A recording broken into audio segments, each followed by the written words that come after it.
Hello friends, मैं YouTube channel में आपका स्वागत है। फ्रेंड्स, मैं आज इस वीडियो में लेके आया हूँ आपको एमएस एक्सेल के डाटा टैब के बारे में। तो आइए फ्रेंड्स, चलते हैं वीडियो की तरफ। फ्रेंड्स, सबसे पहले हम एक्सेल को ओपन कर लेंगे। ओपन करने के बाद में मैं आपको आज बताऊँगा डाटा टैब के बारे में। इसके बारे में आपको बताऊँगा gate external data, connect data, sort and filter, data tools, outline, इस सभी के बारे में आपको बताऊँगा एक एक करके। ये आपके लिए बहुत ही यूजफुल है। अगर आपने यहाँ पर मेरी पहले वाली 4 वीडियो नहीं देखी हैं, home tab, insert tab, page layout, formula tab की, तो आपको मैं लिंक डिस्क्रिप्शन में दे दूँगा ताकि आप उन वीडियो को भी देख पाएँ। तो चलते हैं वीडियो की तरफ। फ्रेंड्स, सबसे पहले गेट एक्सटर्नल डाटा, जो कि हमारा बाहर का डाटा होता है, जैसे कि एक्सेस में बनाया हुआ डाटा या वेब फॉर्म फ्रॉम वेब, किसी से भी हम डाटा ले सकते हैं। जैसे कि फ्रॉम एक्सेस की कोई भी फाइल होगी, हम यहाँ से सिलेक्ट करेंगे एक्सेस से, फ्रॉम एक्सेस पे जाके। तो उसे सिलेक्ट करने के बाद में यहाँ पर ओपन करेंगे। ओपन करने के बाद में नेक्स्ट करने के लिए आएगा, फिर वो यहाँ से वो हो जाएगा, एक्सेल में आ जाएगा। फिर उसके बाद में फ्रॉम वेब का भी इसी तरीके से, फिर इसी तरीके से फ्रेम टेक्स्ट का मैं बता देता हूँ, इसमें थोड़ा कम टाइम लगेगा। तो मैं एक फ़ाइल सेव कर लेता हूँ यहाँ पर।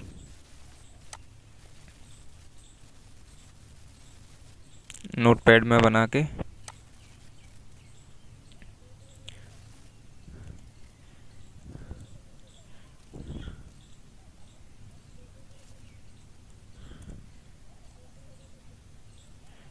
राजू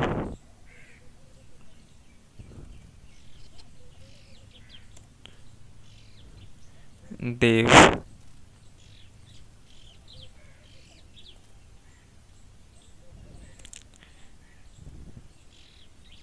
सनी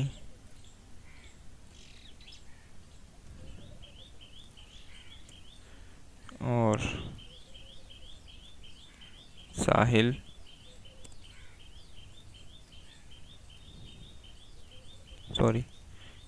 टैब। इसी तरीके से हम डाटा को सेव कर लेंगे। यहाँ पर सेव फाइल कर लेंगे, Ctrl+S से, या सेव फाइल। तो मैं इस फाइल को डेस्कटॉप पर सेव करता हूँ इस नाम से। डेस्कटॉप पर सेव करने के बाद मैं इसे मिनिमाइज़ कर देता हूँ, यहाँ से कैंसिल कर देता हूँ। फ्रॉम टेक्स्ट पर क्लिक करेंगे, डेस्कटॉप पर जाएंगे, जो मैंने नोटपैड में फ़ाइल बनाई थी उस पर क्लिक करूँगा और यहाँ से इंपोर्ट कर दूँगा इस तरीके से। फिर नेक्स्ट नेक्स्ट नेक्स्ट फिनिश, इस तरीके से जो मैंने फ़ाइल बनाई थी वो यहाँ पर बन के आ चुकी है। इसी तरीके से हम किसी भी डाटा को हम फ्रॉम अदर्स भी ले सकते हैं, यहाँ से कि SQL server, XML data import, हम कोई सा भी डाटा यहाँ पर ले सकते हैं गेट एक्सटर्नल डाटा में से। फिर उसके बाद में यहाँ से भी हम कोई सा भी डाटा ले सकते हैं इसी तरीके से।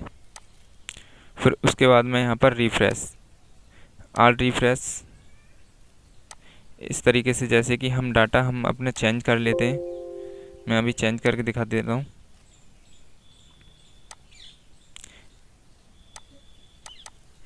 यहाँ पर मैं डाटा में चेंज कर लेता हूँ। यहाँ 600 की जगह 655, 500 की जगह 520, 700 की जगह 201, यहाँ पर 100 की जगह 20, यहाँ पर 250। ये मैं Ctrl+S से सेव कर लेता हूँ यहाँ पर, अदरवाइज फाइल में जाके सेव कर देंगे। फिर से कैंसिल कर दूँगा। उसके बाद में मैंने वहाँ पर डाटा सेव किया तो यहाँ का डाटा तो सेम ही है, तो इस तरीके से वो सेव चेंज नहीं हुआ है। अगर हम यहाँ से रिफ़्रेश करेंगे, रिफ़्रेश करने के बाद में यहाँ पर ये फ़ाइल आ गई, फ़ाइल को इंपोर्ट कर देंगे, तो इस तरीके से ये डाटा चेंज हो गया है।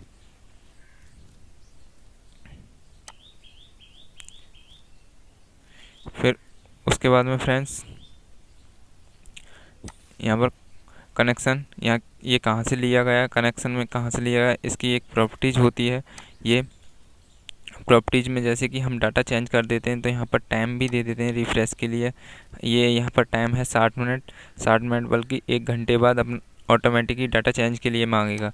जैसे कि मैं दिखा दूँ आपको, 1 मिनट का टाइम दे देता हूँ यहाँ से और ओके कर देता हूँ। वो 1 मिनट बाद डाटा चेंजिंग के लिए मांगेगा।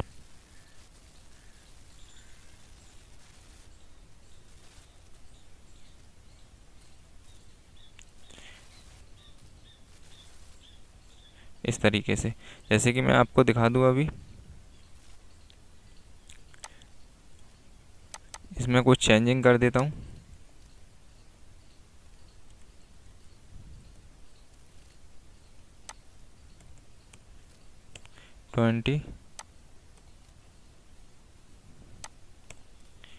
ये मैंने चेंज कर दिया, कंट्रोल एस से सेव कर दिया। ये कंट्रोल एस से सेव करने के बाद में यहाँ पर मैं आ गया हूँ। यहाँ पर कोई भी डाटा चेंजिंग के लिए नहीं मांग रहा है। ऑटोमेटिक 1 मिनट होने के बाद में यहाँ पर ऑटोमेटिक सिंबल आ जाएगा कि अपना डाटा चेंज के लिए रिफ्रेश कीजिए।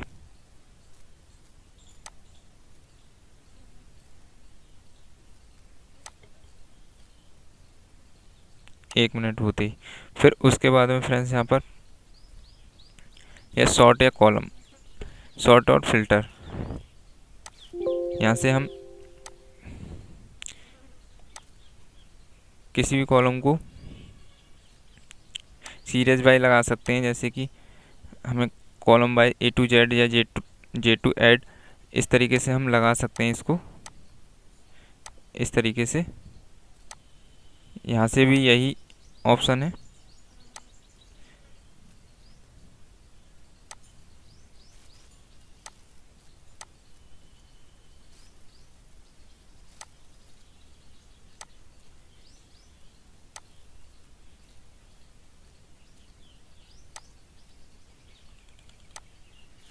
ये वाला ऑप्शन यहाँ पर काम नहीं कर रहा है, बल्कि ये यहाँ एक्सचेंजिंग के लिए आ जाता है यहाँ पर, बट ये काम नहीं कर रहा है यहाँ।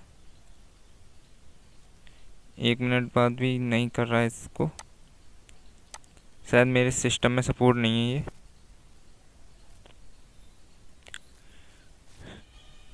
ये यहाँ पर फ्रेंड्स सपोर्ट नहीं है मेरी इस फाइल में। फिर उसके बाद में मैं यहाँ पर कुछ और टाइप कर लेता हूँ।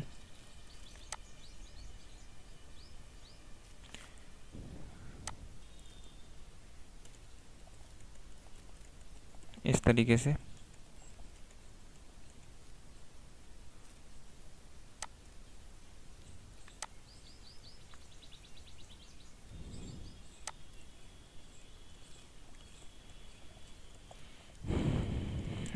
से मैंने ये टाइप कर लिए फ्रेंड्स।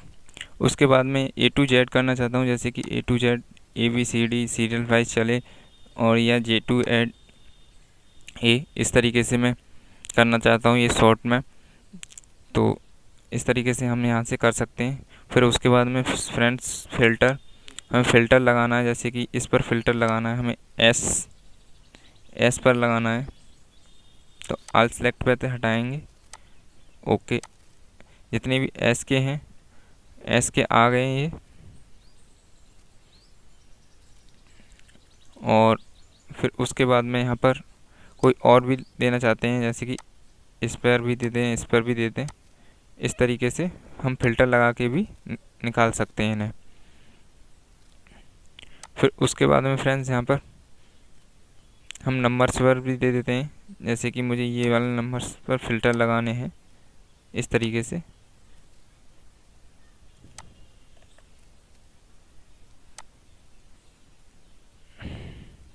इसमें मैं डाल देता हूँ नेम, इसमें नंबर्स डाल देता हूँ समझने के लिए।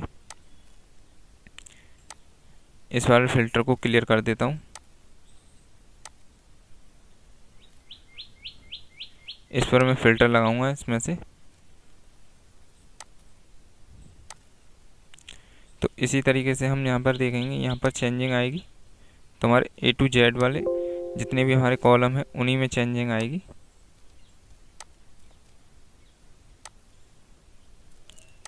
इस तरीके से हम फिल्टर को भी यूज कर सकते हैं इसमें। फिर उसके बाद में यहाँ से क्लियर भी कर सकते हैं हम, यहाँ से क्लियर रिप्लाई हम कर सकते हैं दोनों को। फिर उसके बाद में फ्रेंड्स यहाँ पर टेक्स्ट कमेंट पर क्लिक करेंगे। जैसे कि मैं आपको बता दूं, यहाँ पर मैं एक नाम लिख लेता हूँ, माई कंप्यूटर, ये दो हैं, माई कंप्यूटर लिख लिया मैंने। जैसे कि मैं इसे क्लिक कर लूँ तो इस पर क्लिक करूँगा।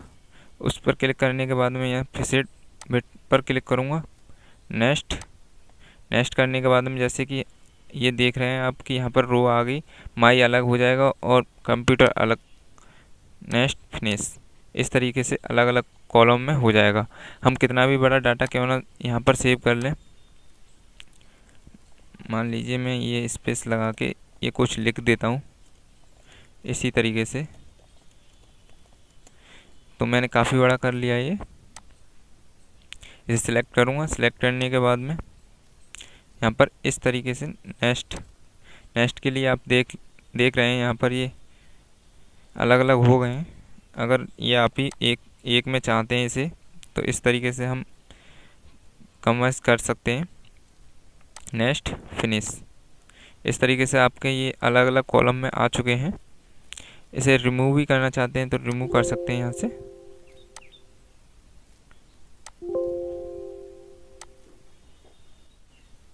फिर उसके बाद में फ्रेंड्स आता है ये रिमूव डुप्लीकेट में क्या होता है, जैसे कि मैं यहाँ पर दिखा दूँ आपको। यहाँ पर कुछ डुप्लीकेट डाल देता हूँ, 15, 44,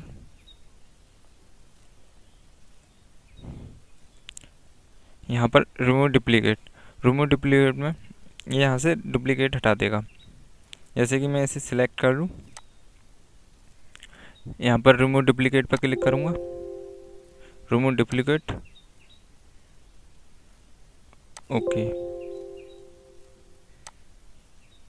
यहाँ से फ्रेंड्स देखा कि रिमूव डुप्लीकेट हट गया है, यहाँ पर 15 हट गया है। जो हमारे नेम और नंबर, जैसे कि यहाँ पर देखेंगे राहुल पर अलग हैं, रिंकू पर अलग हैं, इसलिए यहाँ पर ये वाले रिमूव नहीं किए हैं। जो हमारे रिमूव में थे, जैसे कि मैं यहाँ पर दिखा दूँ 44, ये दोनों नेम सेम हैं तो ये दोनों के लिए है इस तरीके से। तो ये दिखाएगा, यहाँ पर नेम भी दिखाएगा, नेम और नंबर। जैसे कि नंबर में से हटाना है तो नंबर, और नेम में से हटाना है तो नेम। दोनों में से हटाना है कि जैसे कि नेम भी डबल हो जाते हैं और डुप्लीकेट भी सेम हो जाते हैं। इस तरीके से हम यहाँ पर चूज करके भी लगा सकते हैं। तो यहाँ पर देखा कि आपने 1 था, मनोज का सबसे नीचे था, वो भी डुप्लीकेट हट गया है। फिर उसके बाद में डाटा वैलिडेशन, उस पर क्लिक करेंगे। डाटा वैलिडेशन में जैसे कि होता क्या है फ्रेंड्स, हम किसी एरिया को सिलेक्ट कर लेते हैं इस तरीके से। उसे सिलेक्ट करने के बाद में यहाँ पर डाटा वैलिडेशन पर क्लिक करेंगे। फिर यहाँ पर क्लिक करेंगे, डेनिमल पर क्लिक करेंगे। डेनिमल पर क्लिक करने के बाद में यहाँ पर हमें देनी है 30 से मिनिमम संख्या 30 और मैक्सिमम में इतनी डाल लेता हूँ मैं। इसके अंदर की कोई भी संख्या डालूंगा वो ये ले लेगा यहाँ पर, और इससे अदरवाइज मैंने डाल दिया 80 डाल दिया, यहाँ पर नहीं लेगा। रीसेट ट्राई अगर, इस तरीके से अगर मैं 10 डाल दूँ वो भी नहीं लेगा। मैं 30 के अंदर की कोई भी संख्या डाल दूँ, 38 डाल देता हूँ, वो ले ली इसने इस तरीके से। फिर उसके बाद में फ्रेंड्स जैसे कि मैं काउंसलिंग डाटा पर मैं आपको बता दूं, जैसे यहाँ पर न्यू शीट बना लेता हूँ एक।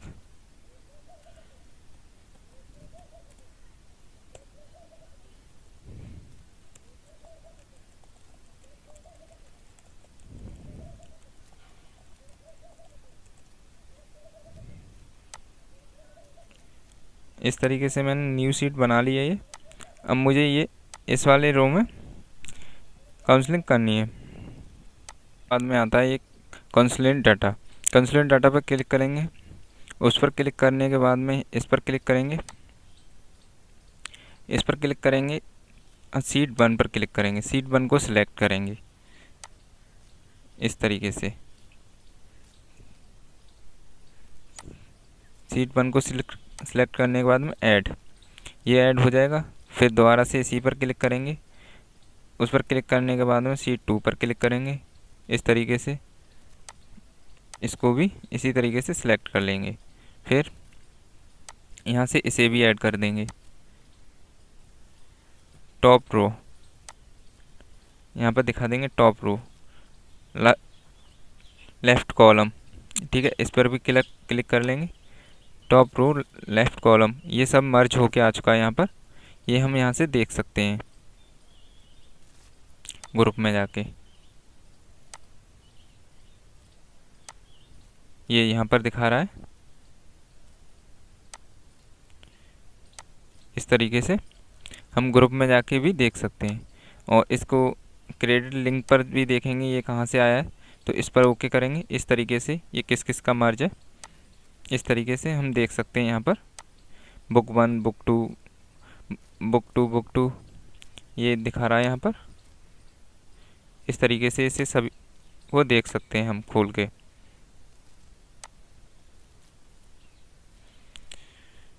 फिर उसके बाद में आता है फ्रेंड्स ये अनग्रुप करने के लिए रो कॉलम अनग्रुप इस तरीके से दिखा देगा। जैसे कि हमें ग्रुप में लाना है, ग्रुप कॉलम को लाना है, कॉलम को सिलेक्ट करेंगे, ओके कर देंगे। तो इस तरीके से ये कॉलम ग्रुप दिखा रहा है यहाँ पर। अनग्रुप करना है तो अनग्रुप कर देंगे इसे, कॉलम को भी अनग्रुप। इसी तरीके से ये। तो यहाँ पर फ्रेंड्स मैं कुछ टाइप कर लेता हूँ।